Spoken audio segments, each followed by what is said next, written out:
Yep, we're good. It's recording. All right, we're recording. I'm glad that Andrew knew how to do that. This is why Blondie and the Fatman is on his third attempted pilot episode. So we are here getting ready for the Super Bowl. We've got the Chiefs and the Eagles, and I brought in the absolute number one Chiefs fan that I know on Twitter for sure, and that's Andrew Schnittker, and we appreciate you joining us tonight. Yeah, happy to be here. Tell me, let's start. Just give me a little background on I know you grew up in Kansas City. I know you're in North Carolina now. Give me a quick background on how you got hooked on the Chiefs. No, I actually have never lived in Kansas City. I was born really? in Hartford, Connecticut, but we moved to North Carolina when I was a baby. My dad was born in Kansas City and grew up in a small town of Missouri about an hour away. My grandma still lives there. My parents were both living in Kansas City, working for the same company when they met and got married. So I was raised on it. Oh, okay. Well, that's pretty cool. Yeah. And obviously you got to be one of the few Royals, Chiefs, Hurricanes fans around. That's a pretty rare combination. Maybe me and my dad. Yeah.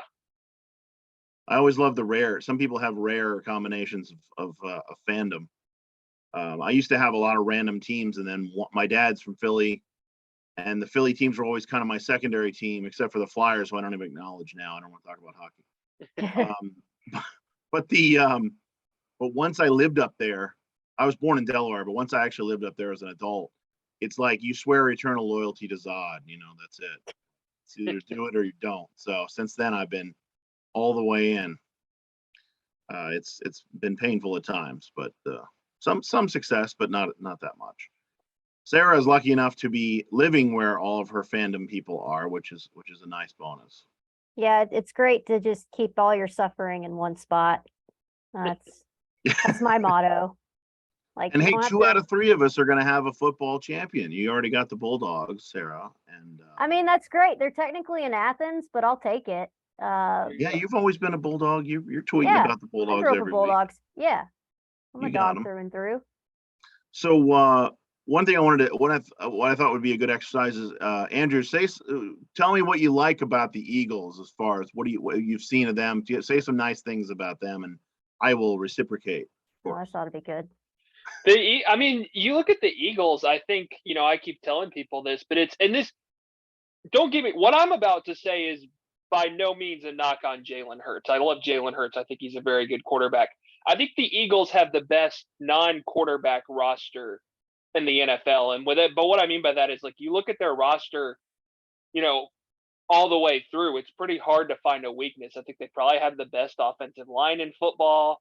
I think A.J. Brown and Devontae Smith are probably at worst the third best 1-2 punch at wide receiver in the league.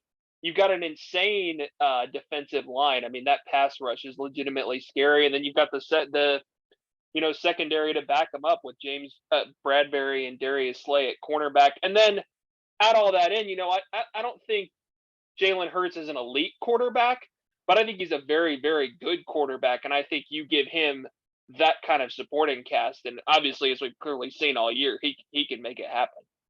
Yeah, our current punter stinks, though. We're hoping to get our starter back. He's terrible. Kern is awful. So hopefully we see a lot of him. Andrew, I was honestly expecting like something along the lines of, Gardner Minshew, nice guy, really nice guy. He kind of reminds me of Uncle Rico, lives in a van, records his own videos of throwing footballs in a grassy field.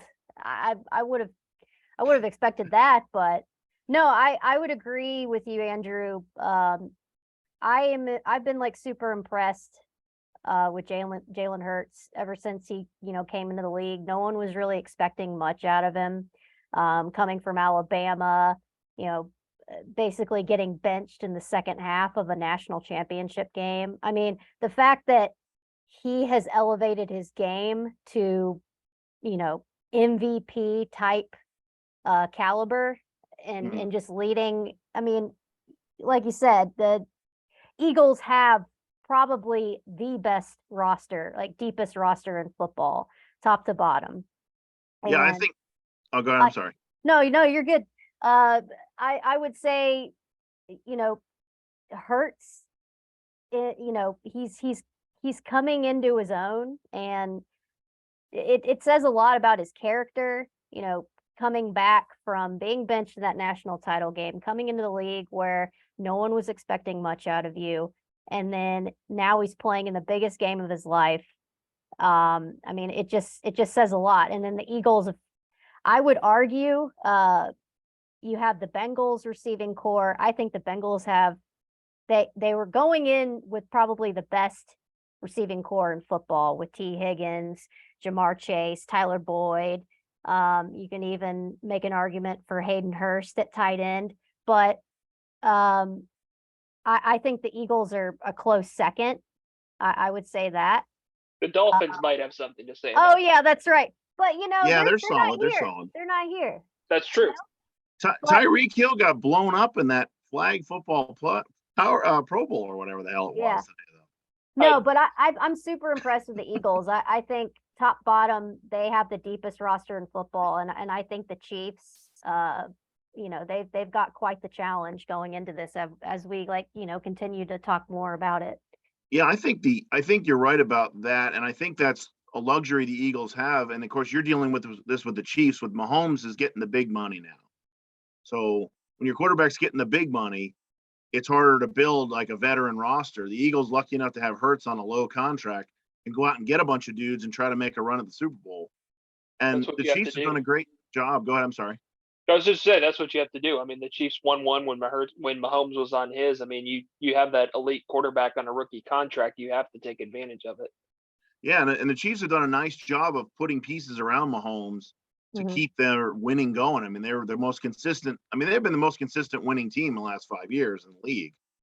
And that's because of course, Travis Kelce is a huge anchor for that. I mean, having him there is I mean, he's absolutely, as far as I'm concerned, the best tight end there is. Definitely best receiving tight end in the game, absolutely. for sure. Hopefully they don't try to use him to chip Hassan Reddick. That didn't go well for George Kittle last week. So I don't think Travis is about that. No, I think it's absolutely insane what the Chiefs have been able to do, especially Mahomes. I think this is let's see, Mahomes has been in 3 Super Bowls already? Yeah. And it's crazy if you look at it. I mean, it's a D Ford offsides and a blown 21-3 lead, literally, which was his fault, but from being 5 straight to start his career as a starting quarterback. Well, I think it was you that pointed out this, wasn't it, Andrew, on Twitter, that he's never been defeated in the last 5 years before overtime of the conference championship, something like that. Yeah, his entire career as the Chiefs starting quarterback. He sat on the bench his rookie year. The Chiefs season has not ended before overtime of the AFC Championship game. That's pretty amazing. So yeah, I guess we can go ahead and send a big shout out to Alex Smith for mentoring Patrick Mahomes into a godlike status. Patrick would be the first one to tell you that. Yeah, Alex Smith was great. Can we also just get this out of the way? I'm sorry, it's the anniversary of 28-3, so I've got a lot going on in here. Can we just agree that the Patriots are one of the luckiest teams in football ever? Like, come on. Like, Brady's legacy started out on the tuck rule. If it wasn't for the tuck rule, we wouldn't be having this conversation about, these two teams coming in, Mahomes' legacy, and also Brady. I guess he's officially bowing out. I mean, part sands on eBay. Yeah, I don't know. I guess he's finally done. I mean, I think he needs to be. He looked pretty cooked this year. Yeah, he did. I think it's the plastic surgery, though. I don't know if it's like he's just malnourished or he's just had one too many shots of Botox. I don't know. Look, I'm the same age as Brady. I don't want to be playing quarterback anywhere for anyone at any time. So I don't think you have that option, so that's good. Well, yeah, no one's going to make me that offer, so that's fine. But yeah, I don't know why he's made so much money. He's going to make a lot more money in TV. I have no idea why he's still even entertaining playing. So but as far as the ones who are in it, I going back to the Chiefs, though, I think Mahomes is, because all year I thought Jalen Hurts MVP. But you know what? It's Mahomes, because Mahomes is ridiculous and he is on another planet. Hurts had a great year. and is leading a great team, like you said. But man, Mahomes is on another planet. I mean, he individually as a quarterback making plays. There's just nobody else like him. I mean, he really is. And Just not only making plays, making it practically on one leg. Like Yeah. the fact that he was able, I gotta know the drug name for the shot that they injected him like before and during halftime. It's the Scottie Pippen stuff, whatever they Scott- gave Scotty. The Mariah Needs to Sing Tonight stuff that Yeah. they injected him with. Yep. The Liza Minnelli pills, whatever it was. His performance, literally hopping on one leg the majority of the game, down to Marquez Valdez-Scantling as your number one guy at wide receiver. Yeah, Like, I mean it was those amazing. receivers on the field in the fourth quarter who have more career tackles than receptions in that game. It was Look, I just amazing. hope, like I said earlier, I just hope they don't try to block Hassan Reddick with Sky Moore or Isaiah Pacheco. It's going to look like when Michigan tried their Towel Boy in the Waterboy movie. Like, it's not going to be good. I don't think Andy Reid is foolish enough to attempt something like that. But I mean, you bring up a good point about Marquez Valdez. I mean, you think about everything Mahomes has done this year. I mean, this was supposed to be a year where he regressed, where it was almost a quote unquote rebuilding year because of trading away Tyreek Hill, probably the most, one of the most unique offensive weapons in the history of football and everything that he could do. And Mahomes had a better year overall statistically. He's going to win MVP and he's going back to the Super Bowl. Yeah, it's amazing. And like one of the things that makes Mahomes so damn good is, going back to the Marquez Valdez-Scantling, like, 2 weeks ago, that guy wasn't even in the conversation for like, oh, Marquez. Oh yeah, he's a guy to look out for in the playoffs. No, like Mahomes going into this year's playoffs and previous years, you would say, okay, you got Patrick Mahomes, then you got Travis Kelce, and that's it. Those are like the big guys that you talk about, like when you're in front of the television. Yeah, but they went out. They went out and got a lot of hyphenated They receivers, though. They did. They got guys. Kadarius Tony. Yeah. Yeah, like, he's he absolutely made of glass, though. Yes, he is. Yeah. But to my, like, what I was trying to say is he has this ability to elevate the talent of the guys around him. And there's not a lot of guys in this league that can do that. You just can't. Like, I give Brock Purdy a lot of credit for what he did, being like Mr. Irrelevant, getting his number called, and he was able to kind of do somewhat what Mahomes was doing, but Brock not who? I'm to, not familiar with this guy. I'm not familiar with Brock who? I'm not familiar with this dude. I don't know who you're talking. He was the very last pick in the last draft, but 49ers are no longer in the playoffs. We're talking about Chiefs, Eagles. This is where I put up the meme, the Shaq meme that says, "I'm sorry, I wasn't familiar with your game." No, but Mahomes is special. Like it's clear. It's clear as day. Oh, absolutely. He's the guy. And this is the type of quarterback you want going into a game like this.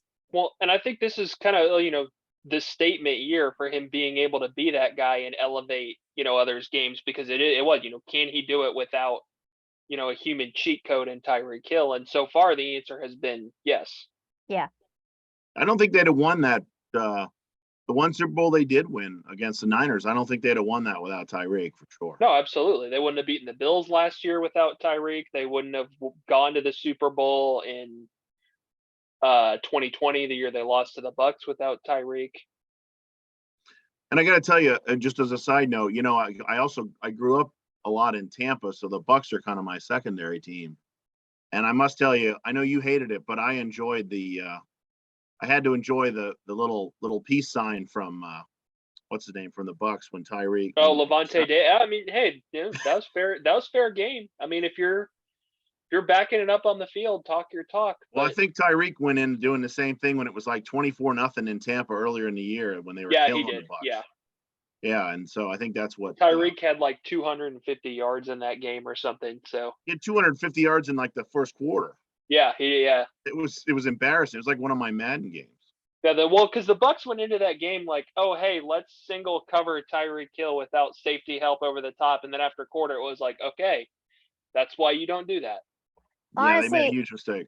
honestly, Tyreek is a freak. Like he's like, if he's not the fastest, I mean, he's pretty close to being like the fastest guy in the game. Like just being able to get vertical like that in terms of like getting downfield. I mean, it just made Mahomes' job super easy. But what's really been impressive with Mahomes is like he hasn't had to like heave the ball 70 yards downfield or like look for that big vertical threat. Like they've really been able to mix it up in the passing game. And so you see different aspects of Mahomes' game. Like, yeah, he has those, crazy magician pull a bunny out of his hat type throws. He's not looking. He does a 360 and then does an underhand toss in the end zone. Like he hasn't really, you see that side of Mahomes, but then like what we saw this past game against the Bengals, it was a great game. Um, like The question will be, you just oh, I'm saw sorry, go ahead. Mahomes just be great. Like he elevated his game and he elevated the guys around him. Well, with Mahomes, the interesting thing will be the Eagles, kind of reinvented themselves since their last Super Bowl win 5 years ago. When they won the Super Bowl the first time, they were number one against the run defensively. Now they're number one against the pass. So now a lot of that has to do with putting the quarterback on his back, which of course is the absolute best pass defense that exists.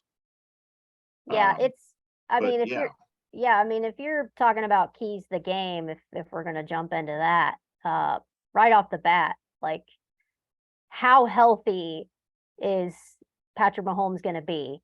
And if he's not close to 80%, which I'm pretty sure he's not because he has a high ankle sprain. Most guys with a high ankle sprain, you expect them to be out 2 to 3 months. It's that bad.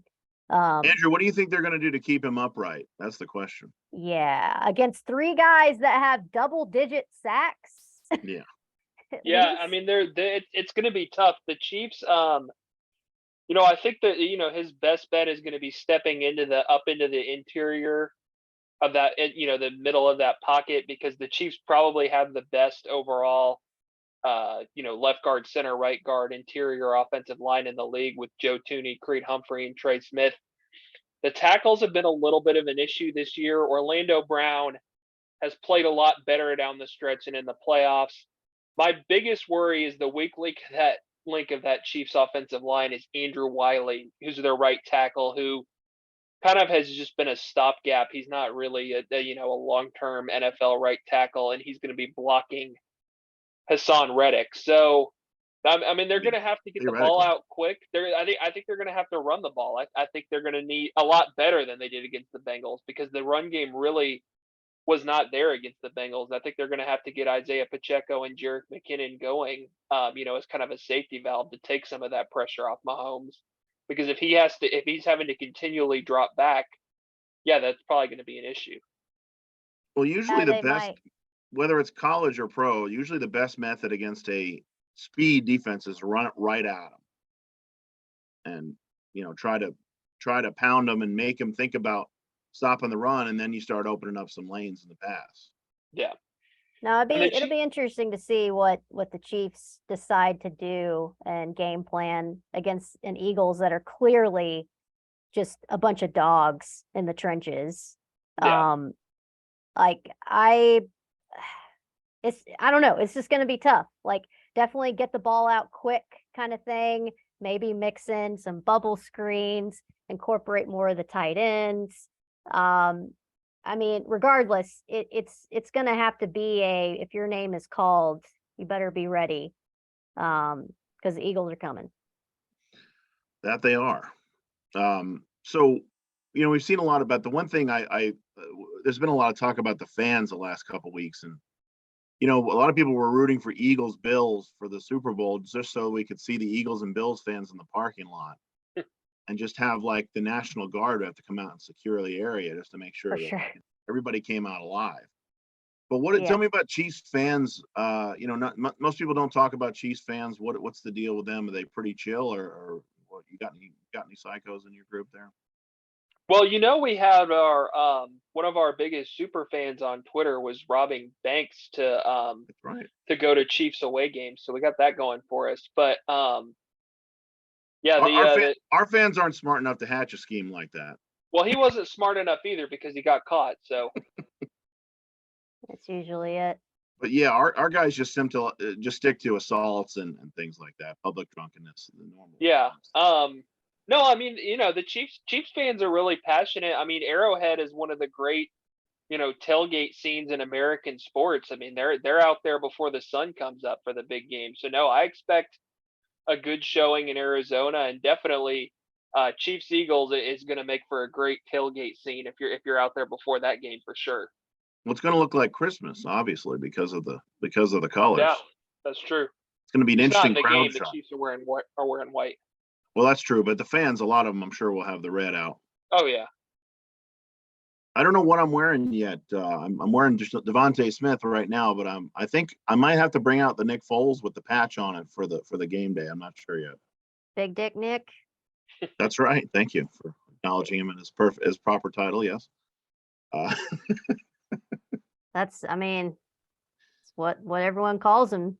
Yeah, that's something between him and Mrs. Foles, I guess. But yeah, that's definitely what they call him. Speaking of fandom, Well, that's where that went. I wasn't sure where that was I going. wasn't either. Speaking of So- large penises, I was speaking of Big Dick Nick. So without Googling, without Googling. can you think of one time Eagles fans have done like anything sentimental for anyone else, like any team, For another team? for another team, in any individuals? Like, I don't know. Eagles fans are pretty fucking insane. You mean during a game? I don't understand the parameters of this. Just in general. Like, did you ever see a random Eagles fan on the street, like help an old lady across the street? Like, Actually, anything like that? I know on the way to the Giants game, there was an overturned car in one of the on ramps of 95, and about 8 Eagles fans stopped their cars, got out, and pushed the car out of the way on its top because they were blocking the way to the tailgate. But I don't think that counts as something nice. I don't know. But they probably were like, oh shit, man, I thought you were an Eagles fan too. Well, fuck it, whatever. Yeah, I mean, they could have, gotten the person out of the car. I guess that would have been nicer. But yeah, I mean, I'm sure that individually Eagles fans have done nice things, but I don't know. On game day, it's kind of there was one lady they interviewed last week that was like wearing her San Fran gear, and they said, "Oh, well, what are you doing today?" She's like, "Oh, I'm eating a turkey cheesesteak because I don't eat red meat." And then I think the fans are just going to be so nice. And I'm like, man, your husband is going to be currency this weekend. Like, you're done. Like, it's over. Come on. I mean, just go home now. It's just, yeah. But Well, but there I have was just definitely been some curious. moments. But I don't know. I mean, I think now the Savages they feel like they have to live up to a reputation of being savage. So whether it's throwing eggs at the 49er fans this weekend when they were coming in or, whatever. I know it actually used to be worse in the vet. It actually was much worse because believe it or not, one of the things that's happened in modern economics is that they priced out a lot of the Savages. Like some of the real Savages used to be able to get into the 700 level of the vet and cause real trouble. Chucking a Giants guy down a couple levels, beating up a Redskins guy in full Indian garb, whatever. But now it's so expensive to go that some of the real like low criminal guys just can't afford to get in there. Just can't, which is just economics, and that's the way it goes. But I mean, the tickets were $1,000 a piece last week or something. Yeah. I don't know what it costs to get in the Chiefs playoff games, but it was pretty bad up here.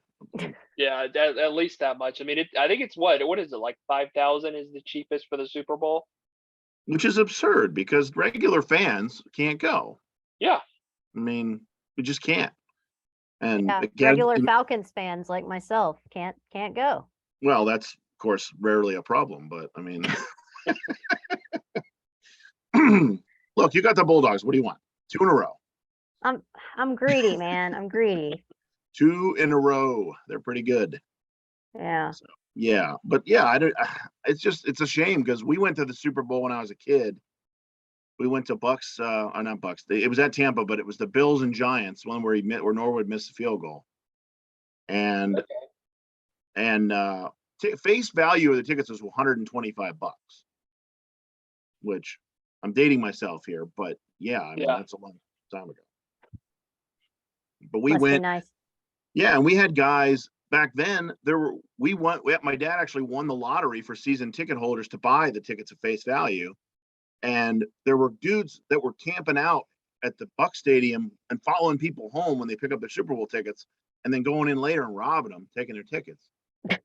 We went in and we put ours in an envelope, went up to our attic, and we taped them on one of the beams, like we duct taped it to the back of one of the beams. And we're like, "Come on in, you son of a bitch, see if you can find those tickets. You know, we're ready for you. You may get my mom's jewelry, but you ain't getting our Super Bowl tickets." So, you know, come on in. Nice. But but yeah, I'd love to go. I know when my dad was in better health 5 years ago, when they made it, when the Eagles made it finally, he was like, he wanted to go. He wanted us to go. And he looked into it, and it was going to be like $18,000. And he was like, Jesus. no, I don't have that. Don't have that laying around. I Maybe saw if that he you got sold to a go. kidney, like Yeah, I mean, even at that, it might not be enough. But did you get to go? You finally got to go to Arrowhead this year. Is that right, Andrew? I had been once before. I hadn't been while Mahomes was the starting quarterback. So Oh, yeah, okay. me and my mom went to a game in November. The game against the Jaguars. That was awesome. is Oh. is it really loud? Like, did they get that loud every single week? Because I Yeah, know it was very hard to hear, especially the officials, like for that Bengals Chiefs game. Yeah, it probably doesn't get that level of loud like quite that level of loud during your run of the mill Sunday afternoon regular season game, but it does get pretty loud. Come on, it's the Jags. Regular Hey, season. they played the Jags again, didn't they not, in the playoffs? In the divisional round, yeah. Yeah, I mean, the Jags they represented this year. Yeah, they had a good year. Yeah, they did pretty good. I think once you get Urban Meyer out of there, and you're always going to do a little better. Yeah, he's like White Goodman from Dodgeball, like 400 pounds. It's like spare Dad me. Lawrence. I taught him everything he knows. Freaking Chuck Norris. Good White Goodman reference. I always appreciate that. Yeah, I try. So, I mean, this might be a dumb question, Andrew, but where do you see this going? And not just kind of a score prediction, but how do you see it kind of playing out? And how do you see the result ending up? Yeah, I think it's going to be a really tough game for the Chiefs. I think, both teams are obviously going to play really well. I think it's going to be a close game. I think throughout this year, the Chiefs, they played the 49ers earlier in the regular season, one of the best pass defenses in football. Mahomes carved them up. If Mahomes can get healthier in these next 2 weeks, which I think he can, and the Chiefs can get most of their receiving options back, which other than McCall Hardman, I think they're going to. I think Mahomes will make enough plays in a close game. I could see it almost, playing out similar to the Super Bowl against the 49ers where the Chiefs had to make a comeback in the fourth quarter. I could see that happening. I'm going to say the Chiefs win by 6. That's fair. You think it'll be like a higher scoring game, like a 30-24 sort of thing? I was actually funny. 30-24 was actually exactly what I was thinking. So okay. Yeah, I think so because it's the Chiefs defense played really, really well against the Bengals. I mean, those rookie corners did great. Chris Jones was pretty much unblockable in that game. I think he's going to be able to make some plays again, but he's obviously going to have a little bit tougher going against that Eagles offensive line than the patchwork group the Bengals were trotting out. But yeah, I think when you look at Mahomes and you look at Hurts and Kelsey and the receivers that the Eagles have, I see it being a higher scoring game. Yeah, I think there's going to be some points on the board. I would say, and I think the Eagles are going to try to run the ball a little bit. Sometimes they come out and go in full like 10 straight pass mode, which is dumb. I think they need to remember that they can run it. If they do that and they get some field position use their sacks to get some field position, I think the Eagles have like you said before, they have a strong roster. I just feel like most of the time I'm very pessimistic about the Eagles because they'll do something stupid. And in this case, I'm actually very calm. Like, I feel like I trust their roster. I trust them to win positional battles. And I think if Mahomes is the X factor, because he will do ridiculous shit. but that's what they have to try to limit the ridiculous shit. There's going to be some, doesn't matter. It's like playing LeBron. Like you got to let LeBron get his 20 or whatever, you know, don't let him get 50. But I think at the end of the day, you know, I kind of like your score. I don't know. I think I'd go, I think 27-17 Eagles. I think it'll be a little lower scoring. And I think it'll be a field position game. I think that's going to be big. I think field position is going to be important. I agree. I can definitely see that. I mean, I'm definitely not like super confident. Sarah, what's your tie-breaking prediction for how it's going to go down? So I think the number one key to this, right off the bat, is the line of scrimmage. Like, whichever team wins the line of scrimmage. So if the Chiefs get a slight edge, I think it'll be a much closer game. But if the Eagles establish their dominance on both sides of the football at the line of scrimmage, it's going to get ugly really fast. And, you know, especially you saw against the 49ers, Eagles are able to run down their throats. And that's Hurts not having his best game. AJ Brown, Devontae Smith, you know, outside that miraculous catch / non-catch, they couldn't really throw the ball, but they ran down the 49ers throats. Like the 49ers defense did not give up a 100-yard game most of the season. And the Eagles ran for over 200 yards. Like, you have that component. Another component is you got Mahomes. Is he going to be close to at least 90%? Because if he's not, you have the Eagles that have, you know, fourth most sacks in NFL history. Like I said before, 3 guys with double-digit sacks. You have a bunch of dogs on that defensive line, and line of scrimmage is going to be key. On the other hand, if the Chiefs are able to kind of match up in the trenches, the Chiefs secondary has done a pretty good job as well in the postseason.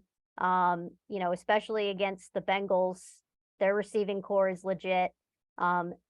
They sprinkled in some of their big moments, but the Chiefs picked off Burrow twice in that game to complement That was big, yeah. Chris Jones. Yeah, Chris Jones, like I think he had 2 sacks. I don't know, 2 sacks and some pressures. So I think they pissed off Chris Jones with that Burrowhead shit.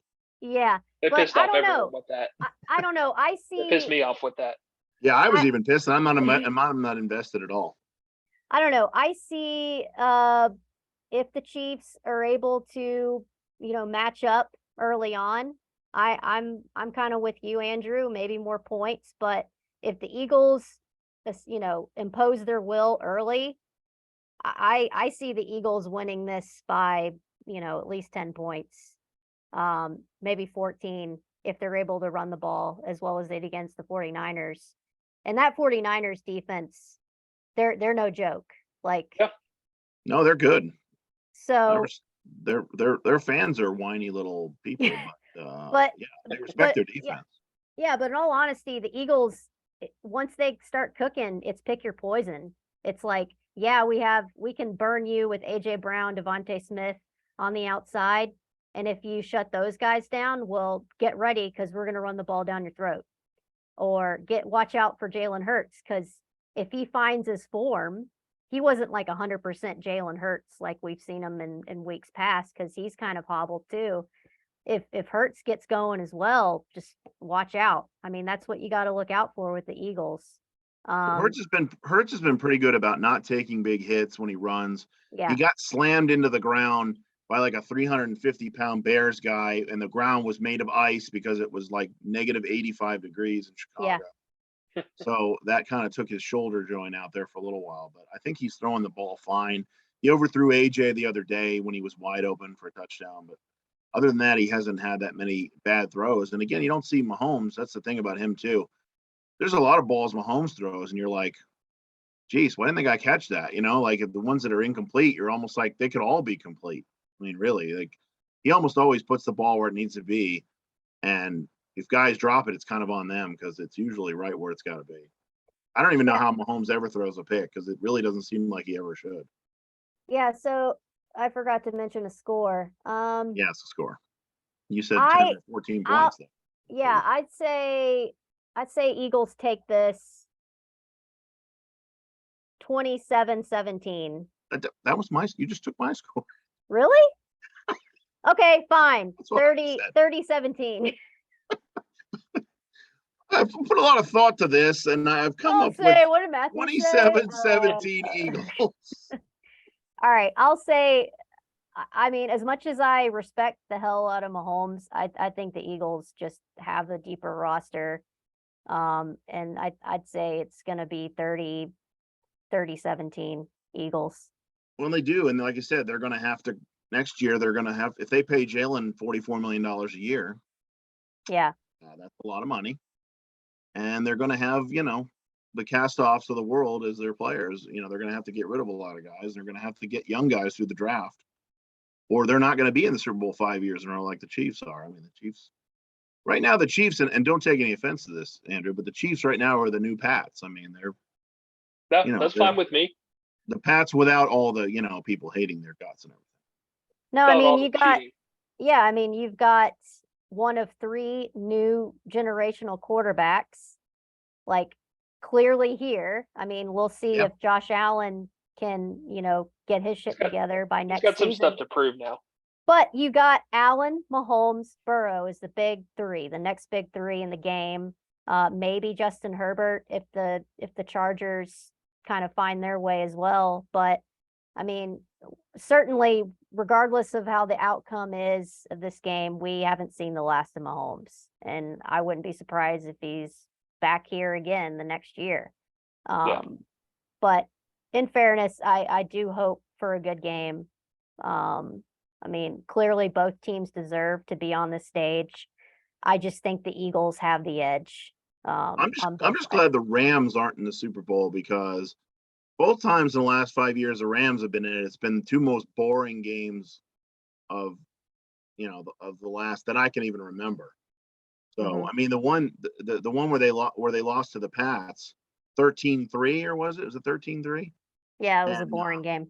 Yeah, my favorite, I think one of my top 5 favorite tweets of all time is that, they had Gladys Knight. That was the one in Atlanta. Gladys Knight was singing the national anthem, and they said, "This game is so bad that Gladys Knight took an earlier train."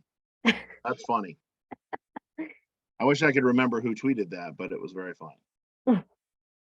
So yeah, well, good times. Well, it's pretty exciting to be in the Super Bowl. I'm excited. I'm going to go watch it with my dad. I mean, my dad's been kind of sick. I don't know how many we were in the World Series too, which we didn't quite pull out. But at least I got to watch World Series game with my dad. And now we'll get to watch Super Bowl with him. So we'll see if we can pull this thing out. I mean, it's I assume you're going to be watching with your family there, Andrew. Definitely. Yeah. Well, good. Well, it's fun to, be able to share that generationally. That's what, same thing happened to me. I kind of inherited from my dad, and it's fun to be able to share that with the family. And it's hard when you don't live in the city. You and I both don't live where where our teams are, but you're still able to share it with folks that also want to share it with you. Definitely. That's great. That's the great part about it. Well, cool. Well, thanks for getting this technologically set up for us, since I was not able to do that. No problem. And we'll look forward to the game, and I appreciate you joining us tonight. Yeah, it was fun. Thanks for having me. All right. Thanks a lot. Nice to meet you, Andrew. Nice to meet you too. All right.